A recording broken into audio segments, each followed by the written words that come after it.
قرآن وہ واحد کتاب ہے جس کے ٹائٹل پہ رائٹر کا نام بولو نہیں ہے، اس لیے کہ اس کا رائٹر کون ہے، اور رائٹر بھی نہیں ہے اللہ متکلم ہے، اللہ نے یہ لکھی نہیں ہے، اللہ نے کلام کیا، یہ اور عزت دے دی اللہ نے، اس کو کلام کیا، جبریل سے کلام کیا اور جبریل کے ذریعے اپنا کلام نبی کے قلب پہ نازل کیا۔ ایسا اللہ جب کلام کرتا تھا نا ہمارے نبی صلی اللہ علیہ وسلم کے قلب پہ، اس کلام کو جو اللہ کی ذات سے نکلا ہوا کلام، اس کو جب ہمارے نبی کے دل پہ نازل کرتا تھا، آپ صلی اللہ علیہ وسلم کو شدید سردی میں سخت ترین پسینہ آتا تھا۔ آج جو ہم نے آیت پڑھی ہے نا کہ کلوا واشربوا حتی یتبین لکم الخیط الابیض من الخیط الاسود من الفجر، پہلے یہ آیت نازل ہوئی کہ تم صبح سحری کے وقت تک کھا سکتے ہو جب تک سفید دھاگا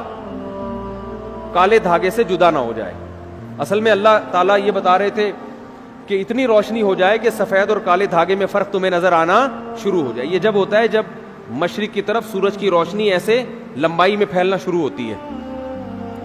اب صحابی کی سمجھ میں ہی نہیں آیا، وہ سمجھے کہ اس آیت کا یہی مطلب ہے کہ کالا دھاگا اور سفید دھاگا، حالانکہ یہ کنایا تھا کہ صبح صادق ہو جائے۔ تو وہ صحابی جو تھے نا وہ یہ لے کے بیٹھ گئے اور دھاگوں میں فرق کرنے لگے۔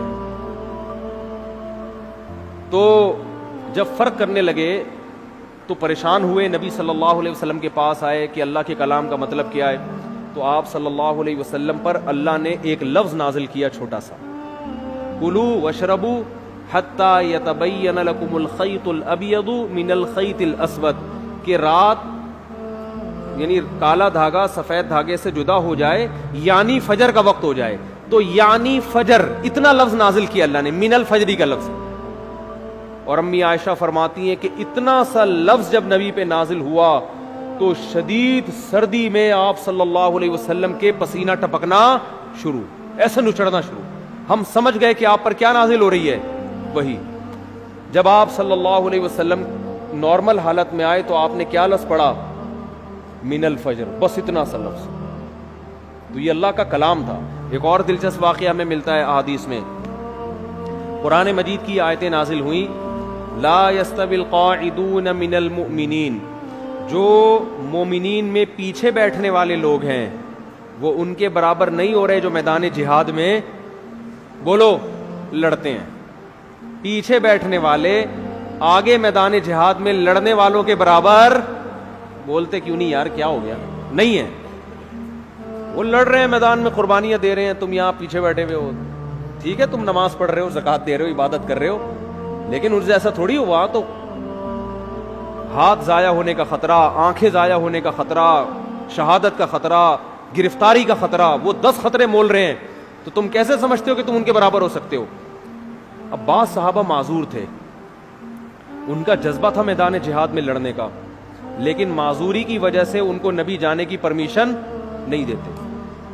وہ اتنے غمزدہ ہوتے کہ روتے تھے کہ کاش اللہ ہمیں صحت دیتا، ہم بھی جا کے لڑتے۔ اب جب یہ آیتیں نازل ہوئیں تو ان کا دل تو اور بیٹھ گیا کہ بھئی ہمارا تو بالکل انہی کی طرح لڑنے کا جذبہ ہے، ہمارے بازو میں طاقت نہیں، ہمارے کوئی نابینا تھے، کوئی بیچارے معذور تھے پاؤں سے، کوئی اپاہج تھے، تو ہمیں تو نبی روکتے، ورنہ ہمارا تو جذبہ ہے، اور اللہ نے کہا کہ تم ان کے برابر نہیں ہو سکتے، جبکہ ہم تو روتے ہیں یہاں بیٹھ کے کاش ہمیں بھی وہاں جانے کا موقع ملتا۔ تو جب یہ نبی صلی اللہ علیہ وسلم کے سامنے صحابہ نے اشکال کیا نا،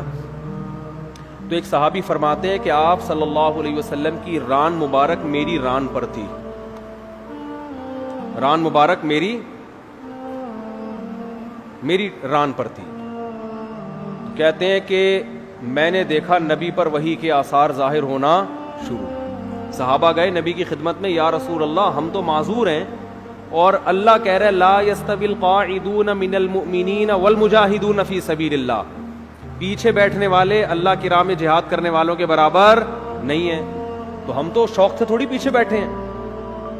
تو صحابی کہتے ہیں کہ نبی صلی اللہ علیہ وسلم کی ران مبارک کو میں نے دیکھا، اتنی وزنی ہو گئی کہ مجھے لگا کہ میری ٹانگ چٹخ کے پچک جائے گی، ہڈی ٹوٹ جائے گی اس کی، اتنی بھاری ران ہو گئی آپ صلی اللہ علیہ وسلم کی، اور آپ پر ایسے کپکپی کے آثار، تھوڑی دیر میں آپ صلی اللہ علیہ وسلم کا جسم ہلکا ہو گیا، اور آپ نے ایک لفظ کی تلاوت کی، غیر اولی الضرر، بشرطے کہ ان کو کوئی مجبوری، بولو نا یار، یہ اردو میں تو بڑا لمبا لفظ ہو گیا، بشرطے کہ ان کو کوئی مجبوری نہ ہو۔ آواز نہیں آ رہی مجھے، کون سا جا رہی ہے میری آواز؟ میرا بھی کھوپڑی خراب ہو رہی ہے، آواز نہیں آ رہی ان کو، تصویر پہ گزارا کریں۔ تو غیر اولی الضرر، بشرطے کہ ان کو ضرر نہ ہو۔ اردو میں تو یہ لفظ بہت لمبا ہے، عربی میں غیر اولی الضرر، بس اتنا سا لفظ نازل ہوا ہے اللہ کی طرف سے، اور صحابی کہتے اتنا جسم بوجھل ہو گیا کہ میری ٹانگ مجھے قریب تھا کہ ٹوٹ کے چٹک کے پچک جائے گی وہ، اور ایسے آپ صلی اللہ علیہ وسلم کے پسینہ نچڑنے لگا جہاں پہ۔ میں یہ سوچتا تھا کہ جب اللہ نے یہ نازل کرنا ہی تھا ہے بھائی، کہ جو پیچھے بیٹھنے والے لوگ ہیں وہ آگے جانے والوں کے برابر نہیں ہے، بشرطے کہ ان کو کوئی معذوری نہ ہو، تو پہلے ہی نازل کر دیتا۔ کیا ہو گیا بھائی، کیا ہو گیا یار؟ تاکہ صحابہ کو اشکال ہی نہ ہوتا۔ صحابی نے آ کے اشکال کیا کہ ہم تو عذر سے بیٹھے ہوئے ہیں، تو ہم بھی ان کے برابر نہیں ہیں جو آگے لڑ رہے ہیں۔ پھر اشکال کیا، پھر اللہ نے کیا دیا؟ جواب دیا۔ تو اس کی ضرورت کیا تھی؟ اللہ کو تو پتا تھا کہ ان کے دل میں اشکال پیدا ہوگا، تو اللہ اشکال کرنے سے پہلے ہی پوری آیت نازل کر دیتے نا، پہلے آدھی نازل کی، پھر اس میں ایک جوڑ دیا، ایک اس میں جو ہے نا گویا کہ ایک پیوند لگایا گیا ہے۔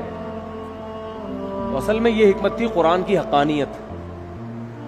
قرآن کی حقانیت، کہ نبی اپنی طرف سے ایک لفظ کا بھی اس میں اضافہ نہیں کر سکتے، ورنہ نبی اس کی تشریح کر دیتے نا، کہ بھائی تم جو میرے پاس آئے ہو اور یہ پوچھ رہے ہو کہ پیچھے بیٹھنے والے آگے بیٹھنے والوں کے برابر نہیں ہیں، تو میں نے اللہ سے پوچھا، اللہ نے مجھے بتا دیا ہے، میرا وہی تو ویسے بھی آتی تھی نا جس کو حدیث کہا جاتا ہے، یہ بھی تو اللہ سے پوچھ کے ہی باتیں کرتے تھے آپ صلی اللہ علیہ وسلم۔ تو میں نے اللہ سے پوچھا، اللہ نے بتایا کہ اس میں خود بخود یہ شرط لگی ہوئی ہے کہ بشرطے کہ کوئی عذر نہ ہو، یہ بتا دیتے، لیکن نہیں، اللہ نے یہ ثابت کرنا تھا کہ اس میں نبی اپنی طرف سے کوئی ایڈیشن بولو نہیں کر سکتے، اور صحابہ کو یہ بھی دکھانا تھا کہ یہ نبی کے اپنے الفاظ نہیں ہیں، یہ آسمان سے نازل ہوئے ہیں، اپنے الفاظ میں انسان کی یہ کیفیت نہیں ہوتی، یہ واقعی من جانب اللہ الفاظ نازل ہو رہے ہیں کہ ایک لفظ نے اتنا بوجھل بنا دیا کہ آج تم نے اپنی آنکھوں سے دیکھ لیا کہ تمہاری ٹانگ ٹوٹ کے ہلاک ہونے والی تھی۔ اس کا مطلب یہ ایک لفظ کا بوجھ ہے جو اللہ کی ذات سے نکلا اور پیغمبر کے قلب پہ نازل ہوا، تاکہ صحابہ کو اور اطمینان ہو جائے کہ یہ ان کا کلام نہیں ہے، اپنے کلام کے وقت یہ کیفیت تھوڑی ہوتی ہے انسان کی۔ تو ایسا اللہ نے حفاظت کا وعدہ کیا۔ اور